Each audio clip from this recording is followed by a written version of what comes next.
Hello, everyone, and welcome to Stress Free IEP, the show where we help families build their village to raise their neurodivergent children with confidence and support. I'm your host, Frances Shefter, special education attorney, advocate, and fellow parent, walking this journey with you. Each week, we shine a light on professionals, resources, and real-world strategies that can empower you to navigate the IEP process and beyond without stress. Whether you're tuning in live on Facebook or YouTube or listening later on your favorite podcast app, we're so glad you're here. Let's dive in and meet today's amazing guest. Today's guest is Beth Felsen. She is the founder of Spectrum Transition Coaching and an autism specialist with a master's in psychology. Beth brings over 20 years of experience in the autism community to her coaching practice, and as a parent of an autistic young adult, she understands the challenges of raising autistic adults firsthand.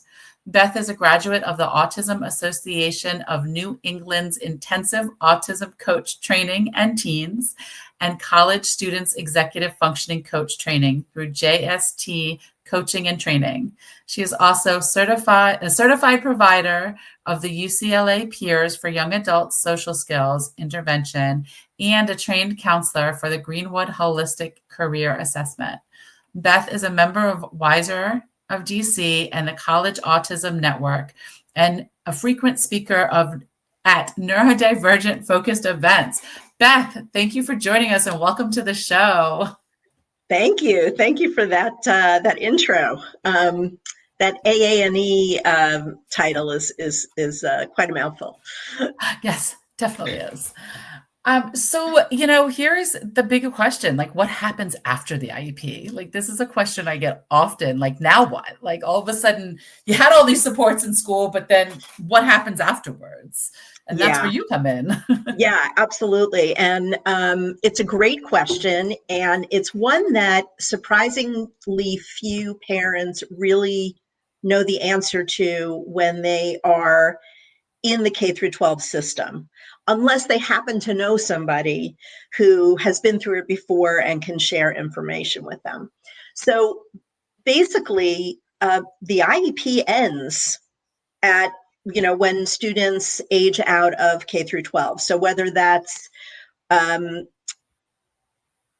18 when they graduate, or if they stay in the school system until their 22nd birthday, it doesn't matter. The IEP, the Individuals with Disabilities Education Act ceases to apply to them once they leave the K through 12 system.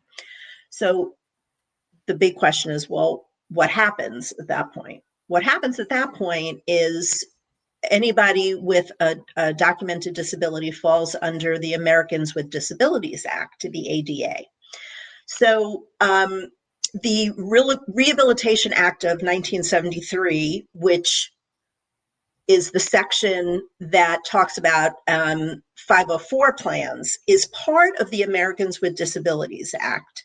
However, the idea of a 504 plan also goes away. So parents don't really know what that means. And so what it means is, under the Americans with Disabilities Act, schools, so let's talk first about continuing education. So whether it's vocational school or traditional four-year college, community college, whatever it is, in an educational setting, schools are expected to provide equal access is the key term, equal access to their offerings, okay? And that can look different for every school. So what it typically means is that schools will provide, with appropriate documentation, accommodations so that the student can access the curriculum and the course equally to all the other students in the class. So that might mean, let's take an example that's sort of easy to understand. For someone who is has hearing loss or is deaf, or someone with low vision, that might look like an ASL interpreter or some type of Braille program that can help the student with the course material, read the course material. For neurodivergent students, what it typically means is extended time on tests is a common accommodation that is similar to what they may have had through an IEP or a 504 plan. Taking tests in a quiet setting is often an accommodation. There are certain housing accommodations that students might be eligible for. There are accommodations, but where things change a lot is any students who's used to having a lot of leeway with deadlines. Okay, that is an area where accommodations, the idea of equal access versus, the FAPE, free and appropriate education for all at the expense of the school system, blah, blah, blah. That's where things get a little bit different. So where a high school student may be used to having an accommodation through an IEP that says, whenever that assignment is finished, you turn it in and it can be graded for a full credit. It doesn't matter if it's late. Again, I'm using an extreme example.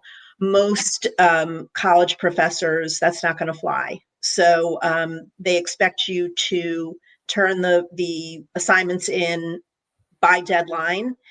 If you are able to get an accommodation for extended time, the cruel irony is you've got to ask for it in advance.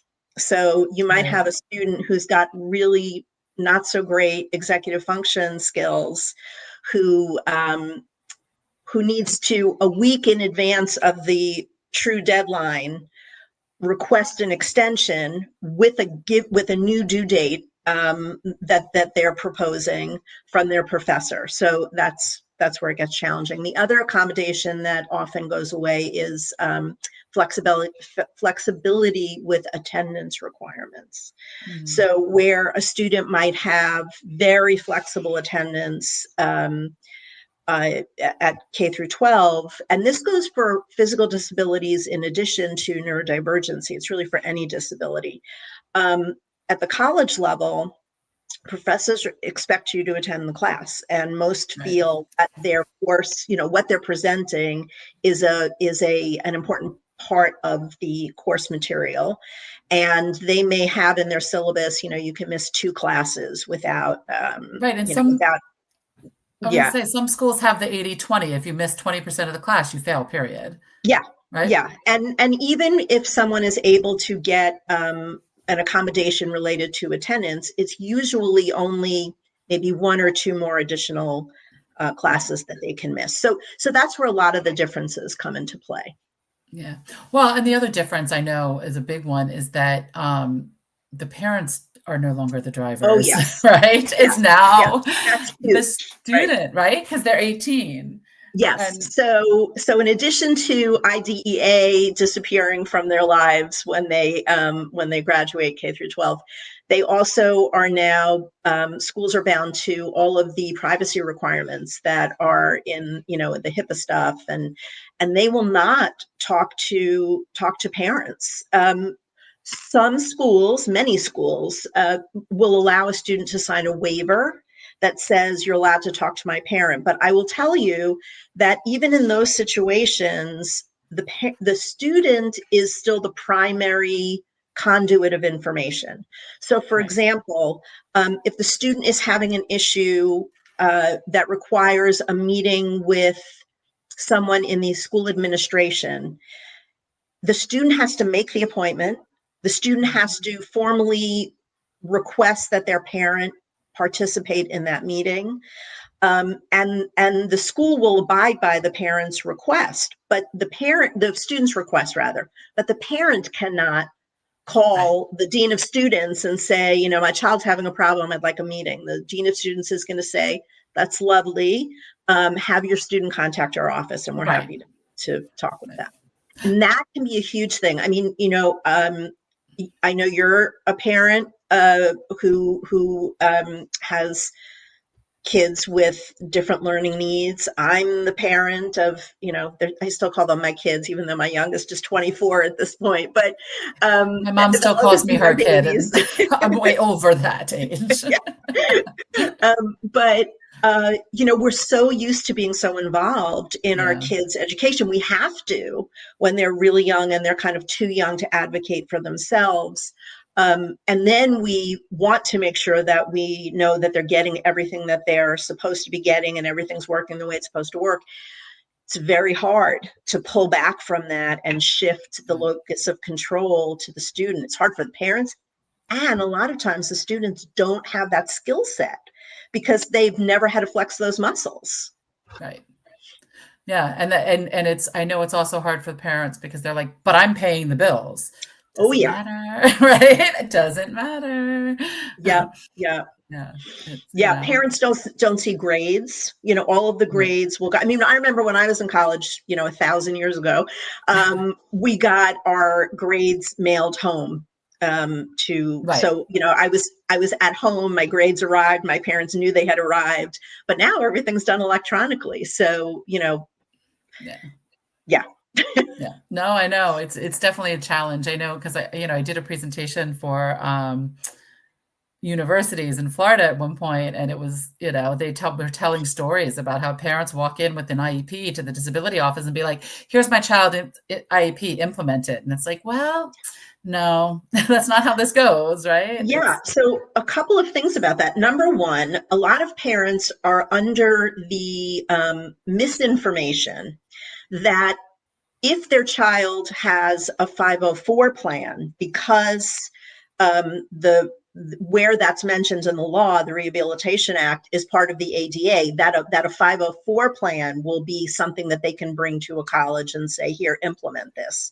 So some parents will request that their children be transitioned from an IEP to a 504, thinking that that's going to be the golden ticket for accommodations in college, and it's not the case. Right. So I would say, as a cautionary tale to anybody, don't fall into that trap. It's just not, doesn't work. Right. So that's one thing. The second thing is that, this idea of the student advocating for themselves and taking the lead, that starts with many, many schools at the application for accommodations process. Right.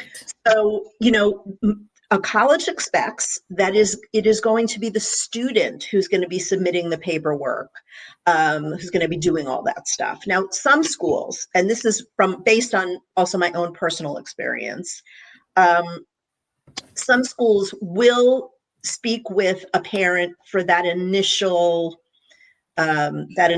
contact, but then because they know You're that right. this is what parents are, this is the way that parents are used to dealing with institutions of of education. But then they'll make it clear that they expect that the student will be responsible, and many times they'll also, all of the email communication will go to the student. So again, this is something that, especially these poor kids who have challenges with executive function, they're starting in a new school setting. They've got this new email address, whatever.edu, that they're not used to using, and they're getting like all these emails into that account. So for parents who are getting ready to send their kids off to college or in that application process now, it's really important for students to set up that email address correctly and make sure they know how to use it. Right. And, bringing it back to the IEPs is that you made the point of that the IEPs go away at IDEA, which they do once you graduate or certificate track, whichever it is. But the one thing that people don't realize and gets neglected often in IEPs is that transition plan. Yeah. Right. And the Yeah. transition plan that's the extension. Like, Right. the schools are supposed to be preparing this child, not that any 18-year-old neurodivergent or non ready to be in the world, but that's the IEP is supposed to put those stuff in place and should be more personalized of what the child needs and how, like teaching more of the executive functioning. Like when you get to college, these are some things that you're going to need to do. Let's practice doing this rather Yes. than, you know. Yeah, that's an excellent point.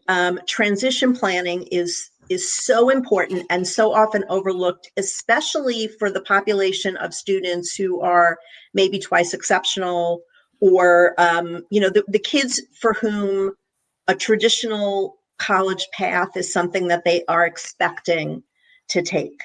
And I think part of that is because there's just not, within the school systems, it's been my experience, and obviously every school system is different, but it's been my experience that there are not a lot of people involved in that process in the K through 12 side of things that are really aware, or aware enough of what's going to happen, what the changes that are coming, to be able to intelligently speak to, okay, what types of new goals should we have? And for example, one thing that I often recommend for high school families who connect with me is that they take a look, the team, the IEP team, the parents, all of the providers who are involved with the students' career in school, take a look at the supports and see, what can we pull back, what can we fade, Yep, and exactly. how can we teach, and build awareness of what the student's going to be required to do at the college level, so that they're ready when they Yep. get there. And that requires kind of looking at things from both sides, and it's not intuitive in the process, is what I find. Right. Yeah, and it's so rare that I say that, yes, pull back and make the child more independent, because that's not necessarily what the goal of an IEP is. But when it comes to the transition part, it is, because the IEP is going away. We don't have Right. that support anymore. So like when school systems like, well, the child doesn't need it because they're doing so well in elementary school. No, the child's doing so well because they have it. As Exactly. the child gets older and is older and developing the skills, then we can look at pulling back and release and doing it in a way that it's not just all of a sudden everything changes. You Exactly. And know? that's really the advantage of doing it. We use the terminology in working with young adults who, my primary focus is autistic young adults, but, you know, all types, all forms of neurodivergency. We talk about, the idea of a long runway, or a long on ramp, or, whatever. Yeah. But you get the visual, right? So Yeah. it's so important to start early with these shifts. There are so many things that where the student can take more control, responsibility, um, build skills, from a pretty young age. And it doesn't actually have to all be IEP driven, right? It can also Right. be things that you're doing at home. Um, let's take laundry, for example, right? Yeah. Okay. Um, I am a firm believer that as soon as they can carry their laundry basket to wherever the washing machine is, and can read and figure out the buttons and follow instructions, that kids are ready to participate in the laundry process. I Right. mean, that's a skill, that's a life skill that, Yep. kids can learn early. And there are some things that parents can do at home, laundry, helping with, cooking, or shopping, or being more responsible for their personal space, the things that you expect them to do in their room.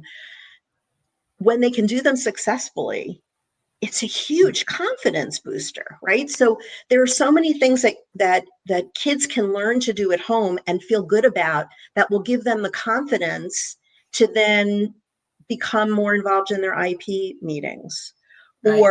or be more vocal in the planning part of, we talk about chunking, and long-term assignments is a typical accommodation that students may have, becoming more involved in that process of figuring out what those chunks can be. So there are lots of things that parents can do at home to help their young adults gain that, or elementary age kids really gain that confidence and know that they can do it, and also know that they can bounce back when they make a mistake. Right. That's critical, because that's where we see when students go off to college and they don't have the skills built to the extent that they really should, and they probably don't know that that's the case. When they get to college and they're used to being successful because of all the supports, like you mentioned, Right. and they have a misstep, that can become a boulder to overcome. Instead of it being a little pebble that they trip over and get back up, it can become insurmountable if they're not ready. So building confidence and resilience are very important to helping build the kind of independence that we expect, we want our kids to have when they leave the K through 12 system. Right. And it's also, I mean, one of the parenting, I don't remember which one of the parenting classes I took at one point, it's also like having the kids do chores makes them feel like they belong. You know what I mean? They're part of the family. They belong. My kids, oftentimes they'll be like, why do I have to do it? Well, because you're part of this family. And this is Right. what needs to happen for us all to eat and the house to be clean and for this to happen and that to happen. You want the dog, you need to help feeding the dog. Mom and dad should do everything, right? Exactly. We used to say, and I still will pull this phrase out occasionally, my kids will roll their eyes, but I used to call it being a good citizen of the household. There are things that you do in your life to be good citizens of the United States or, your town or whatever. And there are things that you do to be good citizens of the household. And those are the kinds of things. Yeah. Yeah. And in my house, in terms of laundry, I got really sick of, where's my Kors t-shirt? How come it's not clean? It's Tuesday. I need it. So I was like, okay, I'm done. It's now your responsibility. Yeah. And I get often with my kids, it's like, oh, I'm out of pajamas, at 8:00 at night when they're supposed to be changing into their pajamas. Well, you should have told me last night, because now you're going to sleep in a t-shirt because that's all we got, Exactly. And it's taking ownership and the autonomy that they need, and the being responsible. And what I say to my kids often, who are 8 and 11, is that if you want mommy and daddy to be able to play games, because we're a big gaming family, like we love games, Rummy Q and Sparkle and all these other games we love to play. If you want us to be able to play games with you after dinner, you need to help clear the table and clean up the kitchen and do this, because all of this needs to be done before we can play a game. Exactly. So in our house, we called that have to's and want to's. Right. Mm-hmm. So the have to's have to be done before you can get to the want to's. Nope. And what's really interesting about that is that it helps to teach, bringing it back to what are the skills that, these transition skills, it helps them to really understand time management in a way that is going to help them as they get older and they need to think about, one of the biggest changes when students get to college is all the available time they have, all the free time. Right. You spend so little time in class, and some kids go absolutely bananas with their social life because there's so much to do and there's always somebody who's going to be willing to do it.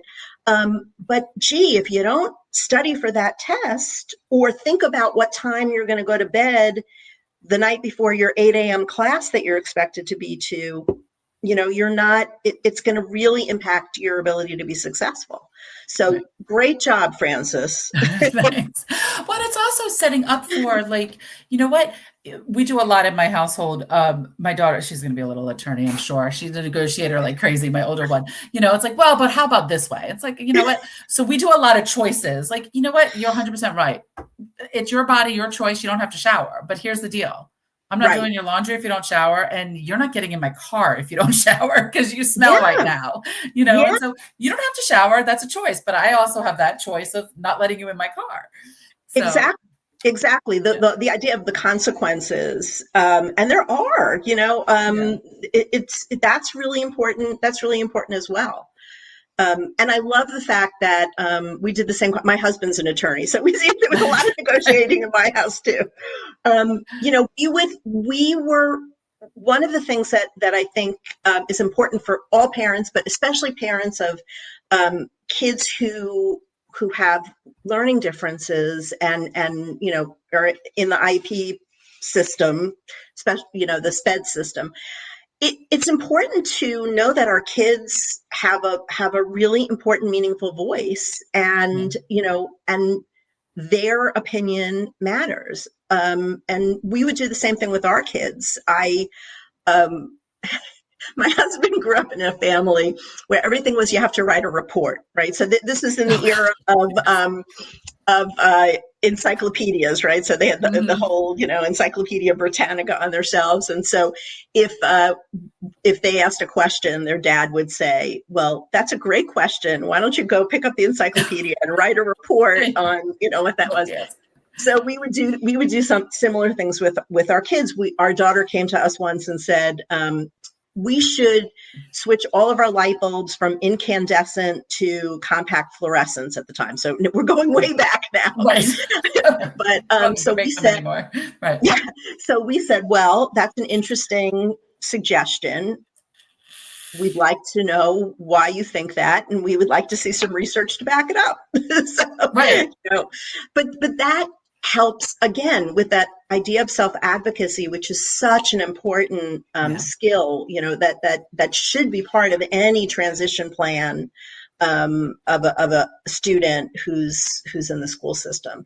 And the other thing to point out is that research shows, please don't ask me to cite it, but research shows that the neurodivergent brain is typically 3 to 5 years lags, 3 to 5 years in terms of development, mainly in the social, emotional, and planning areas of the brain. So, when you're talking about that long on-ramp, and we a lot of us know that it takes a lot of repetition for habits to form and for skills to build, and for that muscle memory to be present. With neurodivergent individuals, it's all the more important to start earlier because it's going to take them longer to learn certain things. And that's sort of the fallacy of, you talked about college, high school ends, kids leave and boom, we expect them to be able to do everything. And, and part of that fallacy with neurodivergent young adults is that brain development lag. That you've got an 18-year-old who might have the social emotional development of a 15-year-old. So that's something that I think is also really important for educators and parents to take into account when trying to work on these transition goals. Right. Yeah. And it's, I think about it all the time, like the schools are supposed to set up all this transition stuff and everything. And I know they fail. And parents don't always know. I mean, Right. Our kids don't come with an instruction manual. And even if they did, they're not going to follow, the kids aren't going to follow it, so and then throw in neurodivergence and, and whichever letters you have that come, in the diagnosis, and everything changes. But, it's so important that's part of the reason of my show is like, hey, parents, like this is an option. You need to think about this and, to help other families. Cause I know you live it. I'm living it. Right. And I love it because I'm like, oh, wait, I didn't even think about that, even with all of my years experience. Yeah. And we have this huge advantage. And that's, one of my missions is just to sort of make sure that other families know that information, that you should know when you do your child's IEP, when you have that meeting when they're in 10th grade, that you should already be asking about transition planning and transition goals. And by the way, so-and-so will explore their post-high school options is not a transition goal. Correct. That's nice. That's a nice idea, but that's not that doesn't translate directly to concrete goals. Right. And I will say that where I see schools doing a better job is career, though they may do some vocational assessments to look at potential careers for a young adult. That's a critical component of Right. transition planning, because what I see, so I work with some of the students that I work with are still in high school getting ready to leave. Some of them are in college. Some of them are out of college, either because they've graduated or because they did not have the skill set to be successful.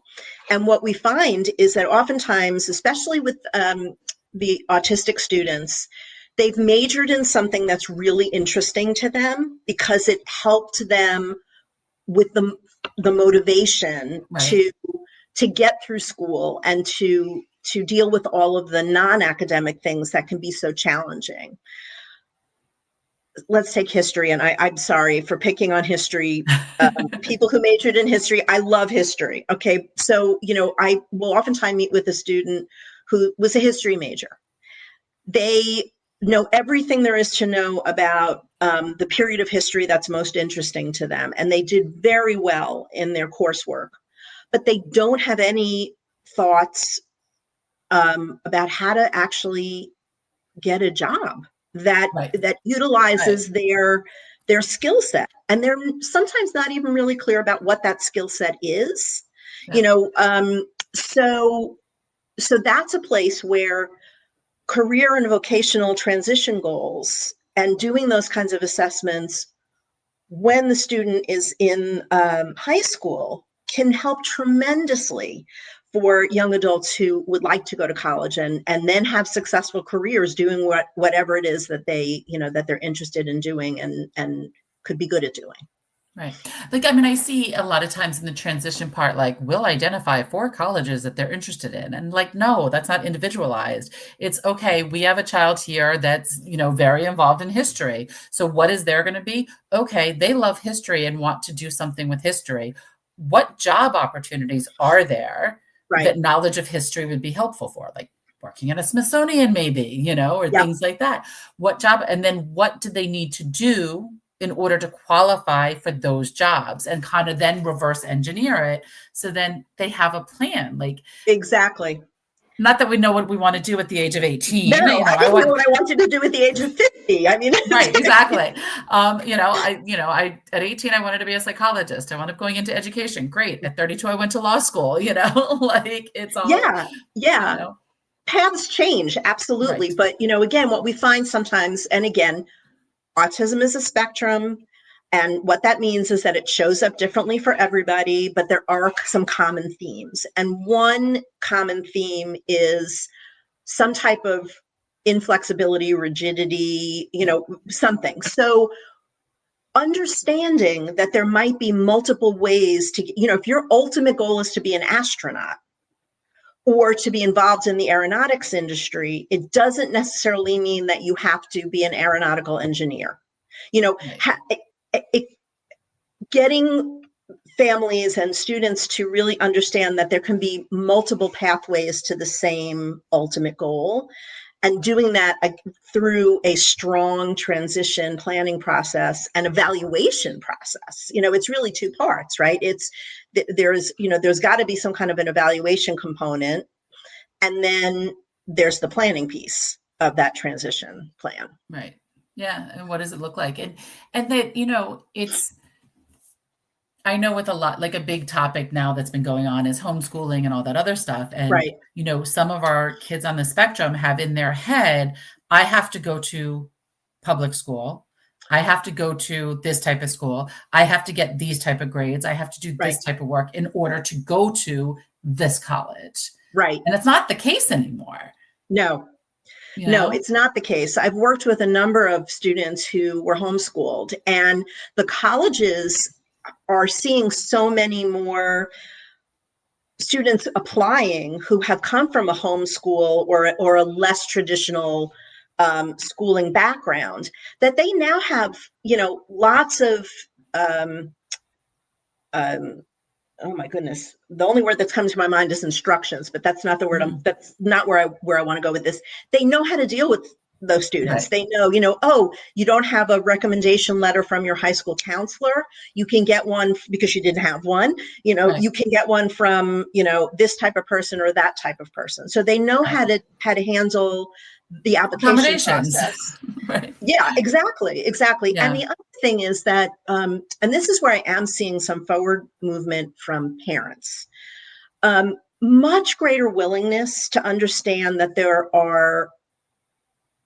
that community college can be a really good option for students who need a longer runway. The same stuff applies in terms of accommodations and HIPAA and all that kind of stuff. But, starting slowly and sticking closer to home initially might be a really good move, um, for a student who needs a longer runway, so I think, and families are opening up a little bit more to that idea of alternate paths. And I think that maybe,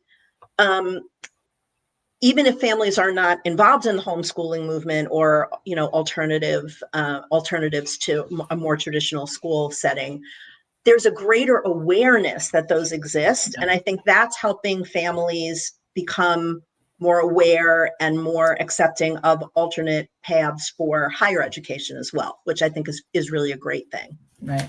And it's something important, like I say often, look at people that and the kids can look at it, like, who do you admire?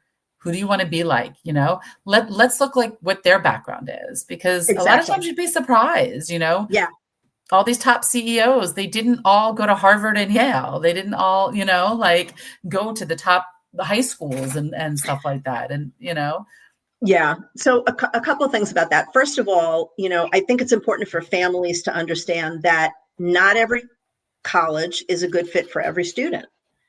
So finding schools, I would love to see, again, this is shifting, but I would love to see families more open to the schools that will be the best fit for their young adult, as opposed to the name recognition, yeah, and students get caught up in that too. I want to go to a school that, all my friends have heard of, and, that has, right, I want to, or even if I want to go to that school that has that great football team, right, whatever it is, that may not be the school that's the best fit for you.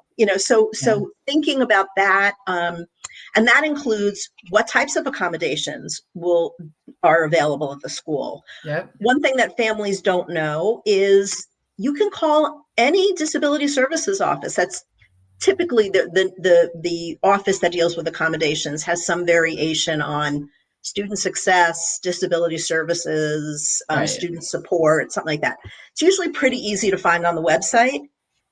And here's a clue: if it is not easy to find on the website, think about that as well. right, exactly. That Easy or gives you a lot of difficult. information, right? Right, exactly. But, you can call any school and say, tell me about what you offer. What is it?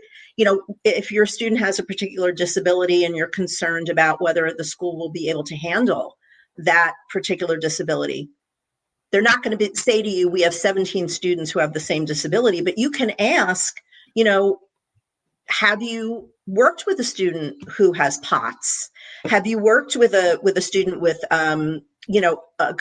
this constellation of challenges? And they can share general information, and are happy to answer questions. I mean, I would avoid calling at certain times of the year, but Right, they're very happy to answer questions. So thinking about the school that would be the best fit for your student, looking at that, the accommodations, distance from home, can be a factor. You don't necessarily huge, want your student living at home, but, right, maybe that's the best fit for them. But if they want to right, have an on-campus experience, but we see this a lot with students who have challenges, mental health challenges. They need a support system that's not too far away. So being able to get in the car and drive 45 minutes to where your child is at school might be an important thing, right, or a right, physical disability where they may, a health challenge where they may wind up needing to go to the doctor or in the emergency room, or, whatever it is. right. Those are important things to think about too. Yeah, no, definitely. Um, It just went away. I had a thought. It was no, it was something like, oh man. Oh well. Okay, You'll there was think something I about was it. thinking of. Yeah, I'll think at 3 a.m. I'll go, oh man, Exactly. that's what it was. When I can't sleep. Um, yeah, but it's like it is so important. Oh, that's what it was. Is that do you want to go to a college that everybody knows, or do you want to be successful in college? Right. You And know, sometimes those two because things can be the same, right? right, But a lot of times there are schools that are a better fit for you than the brand name right, schools, right, you know. exactly. So, I'm not an independent education consultant, so I can't Yeah, really speak to specific schools, but there's something to be said for making sure that when you make your list of schools and you submit your applications, that you're giving yourself a range of options that are all going to be able to support your needs. And so sometimes when people think about reach schools, like how you hear about these, yeah, always every year you hear about a student who's been admitted to every single Ivy League school, right? right, They're all so different. How could they all possibly be a good fit right. for the same student? Yep. That's always where my head goes. But Yeah. yeah, Yeah. so No, exactly. that's really important. Yeah. Yeah. So And there are people listening. Oh, go ahead. Oh, I was just going to say there are millions of colleges out there that that people don't know about. I follow a lot of independent education consultants on LinkedIn mainly, and oftentimes they're spotlighting, like a school you never heard of that could be a great fit for your kid. Usually they're Yeah. regional schools that are Mhm. on the smaller side and things like that. But one resource, if specifically for parents with autistic students, the College Autism Network you mentioned. I'm a member of the College Yeah. Autism Network, which is a great has some great resources on their website. One of them is a list of colleges and universities that we're seeing a proliferation of autism support programs. We could do a whole nother podcast Right. about that. Okay, about those programs and how they're set up and all that stuff. Again, fit is the most important thing. But if parents are looking to see what their options are for programs that have schools that have accommodation programs specifically for autistic students, they can go to the College Autism Network's website, and under I believe resources, there's a link to a list. They keep it very up to date. I know the folks who do that work. You can sort it, you can filter it. It's kind of it's a really wonderful tool. Good to know. So for our listeners, if they're like, oh, okay, this was so much information. I am lost. I don't know what to do. Where do I start? How should they contact you? That's a great question. So the very best way to contact me is through my website. So my coaching practice is called Spectrum Transition Coaching. So if you Google, I've spent a lot of time and money on search engine optimization. If you Google Spectrum Transition Coaching, it's pretty easy to find us. We do all of our work virtually, so we can work with families and students all over the country. So that's the best way. I have a form on my website that folks can fill out to schedule a consultation call with me. Or if they just want to make sure they're on my mailing list, they can do that as well. They don't have to actually talk to me on the phone. Perfect. That is good to I know. also have an upcoming event that I want to let families know about that it's free. Mhm. We talked today a lot about this building skills to be successful in college. Well, one of the best ways to kind of test your skills and build some skills is by participating in a summer program. And there are lots of summer programs that are appropriate for autistic high school students, but it's very difficult to get information about a lot of them in one place. So because of that, I decided to organize and host a summer program expo. Oh, So awesome. that is happening on November 9th. So it's a little bit ways away, but we're going to have representatives from a whole bunch. We have 9 providers representing some of the some of the schools or programs have more than one program that's appropriate. So I think it's like a total of 12 different program options. They're going to be represented live. It's going to be virtual but live. Okay, so Okay. each program is going to explain a little bit about how their program works. Then we're going to have breakout rooms where families can ask questions of the representatives from the programs, and everybody who registers will also receive a PDF with all of the information about all of the programs, including deadlines and all that kind of stuff. So I really would encourage families to register for that event. We should have a link on the website. I was going to say, make sure you send us the link because we'll put it in the show notes when we, yeah, like it's live now, but then when we officially post it, we'll make sure we have it available so any listeners can just click the link. Yeah, absolutely. And all the programs are open to any neurodivergent student. Some of them have grade requirements, but almost all of them are designed for students who are still in high school. There are a couple who have programs for people who are graduating or recently graduated. They all have an away from home component where students would live at the program. They vary in length. I mean, it's really, I'm very excited about this, and I'm hoping that it will become an annual event. Awesome. That sounds so great.